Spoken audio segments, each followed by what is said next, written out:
এই মুহূর্তে সবথেকে গুরুত্বপূর্ণ খবর। লোকসভা ভোটের আগে তৃণমূলের অন্দরে এবার কিন্তু বিস্ফোরক কুণাল ঘোষ।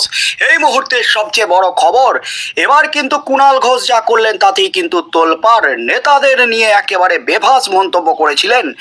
নেতারা অযোগ্য, গ্রুপবাজি করছে, সব কটা স্বার্থপর, সারা বছর ছেঁচড়ামি করে বেড়াচ্ছে, এমনই কিন্তু বিস্ফোরণ ঘটিয়েছিলেন গতকালই কুণাল ঘোষ। কুণাল ঘোষ কিন্তু একেবারে বেসুরো তৃণমূলের মধ্যে লোকসভা ভোটের আগে। আর আজ সকাল হতেই কিন্তু কুণাল ঘোষ যা করলেন তাতেই কিন্তু জোর জল্পনা ছড়িয়ে গেল রাজ্য রাজনীতিতে। তবে কি এবার তৃণমূল ছাড়তে চলেছেন কুণাল ঘোষ? কারণ কুণাল ঘোষ কিন্তু মুছে দিলেন তৃণমূলকে। এই মুহূর্তের সবচেয়ে বড় খবর, কুণাল ঘোষের এক্স হ্যান্ডেলের একটি পোস্ট নিয়ে বৃহস্পতিবার রাতে আলোচনা শুরু হয়েছিল শাসক তৃণমূলে, কিন্তু শুক্রবার সকাল হতে না হতেই সেই আলোচনার ঝড়ের পর্যায়ে পৌঁছেছে। শুক্রবার দেখা গেছে এক্স হ্যান্ডেলের বায়ো থেকে তৃণমূল মুখপাত্র তথা রাজনীতিকের পরিচয়টাই মুছে দিয়েছেন কুণাল। এখন তিনি শুধুই সাংবাদিক আর সমাজকর্মী, যা নিয়ে তৃণমূলের মধ্যে জল্পনা এবং আলোচনা আরও দানা বেঁধেছে। বৃহস্পতিবার রাতে এক্সে পোস্টে কুণাল লিখেছিলেন, নেতা অযোগ্য, গ্রুপবাজ, স্বার্থপর, সারা বছর ছেঁচড়ামি করবে, আর ভোটের মুখে দিদি অভিষেক তৃণমূল দলের প্রতি কর্মীদের আবেগের উপর ভর করে জিতে যাবে, ব্যক্তিগত স্বার্থ সিদ্ধি করবে, সেটা বারবার হতে পারে না। সেই পোস্টে কুণাল কারোর নাম করেননি, ফলে কৌতূহল তৈরি হয়েছিল কাকে ইঙ্গিত করেছেন কুণাল। তৃণমূলের অন্দরে অনেকের বক্তব্য ছিল কুণালের ওই পোস্ট উত্তর কলকাতার নেতা এবং রাজনীতিককে ঘিরে। আরও একটু বেশি সাহসীরা বলেছিলেন কুণালের বৃহস্পতিবার রাতের পোস্ট আদতে উত্তর কলকাতার তৃণমূল সাংসদ সুদীপ বন্দ্যোপাধ্যায়কে ঘিরে। নাম না করে তিনি সুদীপের প্রতি ইঙ্গিত করেছেন, কারণ সুদীপ এবং কুণালের মধুর সম্পর্কের কথা তৃণমূলের ভিতরে বাইরে অজানা নয়।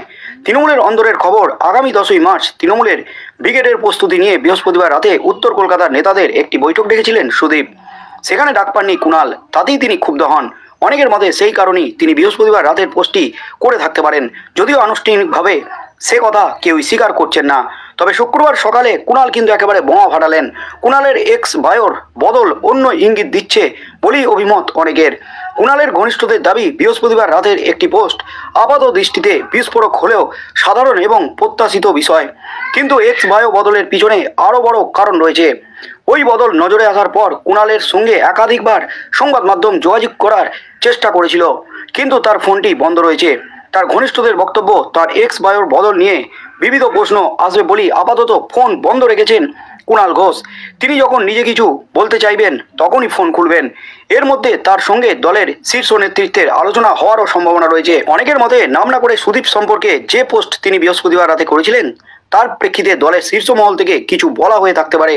তারপরই অভিমান হতো কুণাল বায়ো পরিবর্তন করেছেন, যেখানে তিনি ইঙ্গিত দিয়েছেন যে অতঃপর তিনি শুধুই সাংবাদিক এবং সমাজকর্মী, রাজনৈতিক কর্মী বা দলের মুখপাত্র নন। মুখপাত্রের সঙ্গে কুণাল তৃণমূলের রাজ্য সম্পাদকের পদও রয়েছেন। এখন দেখার সেই পদও তিনি ছেড়ে দেন কিনা, তাহলে বিষয়টি আরও জটিল হয়ে যাবে। সারদা মামলায় দীর্ঘদিন জেলবন্দি থাকার পরেও রাজ্য রাজনীতিতে কুণালের ফিরে আসাকে অনেকেই ক্রিকেটের সৌরভ গঙ্গোপাধ্যায়ের কামব্যাকের সঙ্গে তুলনা করেন। ফিরে আসার পর কুণালের গত কয়েক বছর ধরে শাসক দলে অপ্রতিরোধ্য থেকেছেন। বস্তুত যে কুণালের মুখ বন্ধ করার জন্য একটা সময় প্রিজম ভ্যানের টিন পেটাতো পুলিশ, এখন সেই কুণাল কি তারা স্যার বলে সম্বোধন করে। নবীন প্রবীণ, মমতা, অভিষেক, নানাবিধ বিষয়ে কুণাল সবসময় খোলামেলা আলোচনা থেকেছেন, কথা বলেছেন, কোনো ঢাকঢাক গুড়গুড় করেননি। মাঝে কিছুদিনের জন্য তাকে সেন্সরও করেছিল দল, তারপরে আবার স্বমহিমায় ফিরেছেন কুণাল। কিন্তু দলের সঙ্গে মন কষাকষির সময়ও কখনো দেখা যায়নি সমাজ মাধ্যমে তৃণমূলের মুখপাত্র হিসাবে নিজের পরিচয় মুছে দিচ্ছেন কুণাল। সেদিক থেকে এবারের ঘটনা নজিরবিহীন এবং অর্থবহ বলেই মনে করা হচ্ছে।